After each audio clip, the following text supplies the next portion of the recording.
जय श्री राधे, जय श्री कृष्णा। आप सभी भक्तों का हमारी गोकुल यात्रा में स्वागत है। हम अपनी गोकुल भाव यात्रा में श्री कृष्ण के जन्मोत्सव जन्म दर्शन कर चुके हैं। श्री कृष्ण द्वारा पूतना का वध और उसके पश्चात तृणावर्त का उद्धार और कन्हैया का नामकरण संस्कार, कन्हैया का करवट उत्सव, यह सारी बहुत सी कान्हा की बाल लीलाओं के दर्शन भी कर चुके हैं। आज हम कान्हा की एक अद्भुत सुंदर लीला का दर्शन करने जा रहे हैं, जिन्हें उनके भक्त सूरदास ने अपने सुंदर से पद में बहुत ही सुंदर वर्णन किया है। आइए भाव से चलते हैं सूरदास के इस भाव वर्णन की ओर और खो जाते हैं कान्हा की इस बाल लीला में। आइए, जब कान्हा अपनी मैया से चंद्र खिलौने के लिए जिद करते हैं, मैया उन्हें सुलाते सुलाते कहती है, बेटा सो जा कान्हा सो जा। परंतु कन्हैया की आंखों में तो नींद नहीं, कन्हैया की आंखों में तो हरदम शरारत छाई रहती है।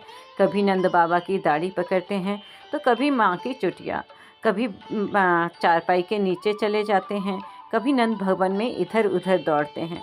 तो मैया थक जाती है। मैया कहती है, कान्हा अब सो जा।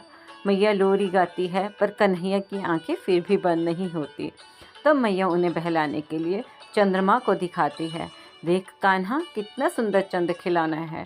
मैया सोचती है कि कन्हैया इसे देखते देखते सो जाएगा, पर कन्हैया है तो चंचल। जैसे ही मैया उन्हें चंद्र दिखाते हैं, वैसे ही कन्हैया जिद करने लगते हैं कि मैया मुझे यह खिलौना चाहिए, मुझे चंद्र खिलौना चाहिए। और उसी का सुंदर स्वरूप वर्णन किया है सूरदास जी ने इस दोहे में।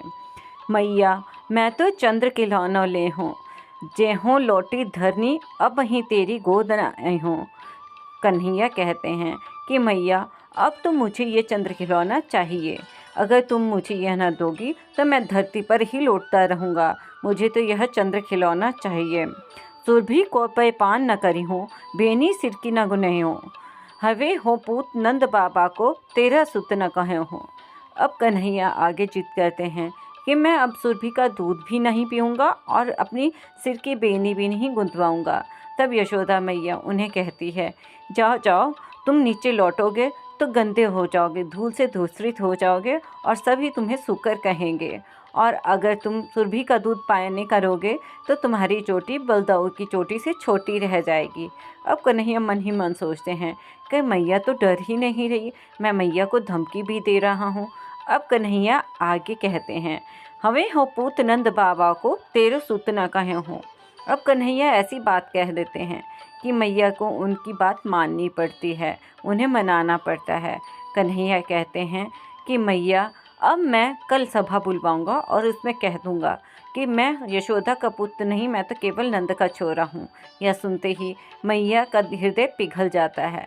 मैया आंखों में आंसू भर के कहने लगती है, नहीं कान्हा, तुम मेरा ही पुत्र हो, मैं तुम्हें चंद्रमा दिलवाऊंगी। तुम मैया एक परात में चांद की परछाई दिखाती है। कान्हा जैसे उसमें हाथ डालते हैं वैसे ही वो ओझल हो जाती है। कान्हा फिर रोने लगते हैं। अब मैया उन्हें बहलाने के लिए कहती है कि मैं तुम्हारे लिए चांद से भी सुंदर दुल्हनियाँ लेके आऊँगी।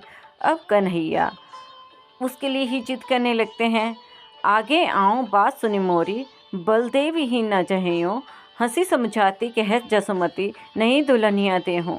मैया कहती है कि तुम्हें चंद्र जैसी नई दुल्हनियाँ देते हैं। अब कन्हैया जिद करते हैं, तेरी सौ सुनी मेरी सुनी मैया, अभी बिहावन जयो।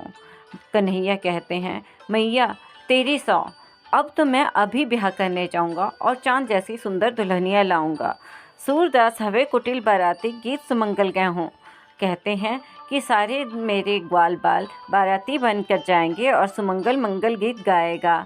यह सुनकर यशोदा मैया हंसने लगती है और कन्हैया को अपने गले लगा लेती है और उन्हें मनाती है कि कन्हैया अभी बहुत रात हो चुकी है, अभी सो जाओ, सुबह उठकर हम तुम्हारे लिए चांद सी दुल्हनियाँ लेकर आएंगे।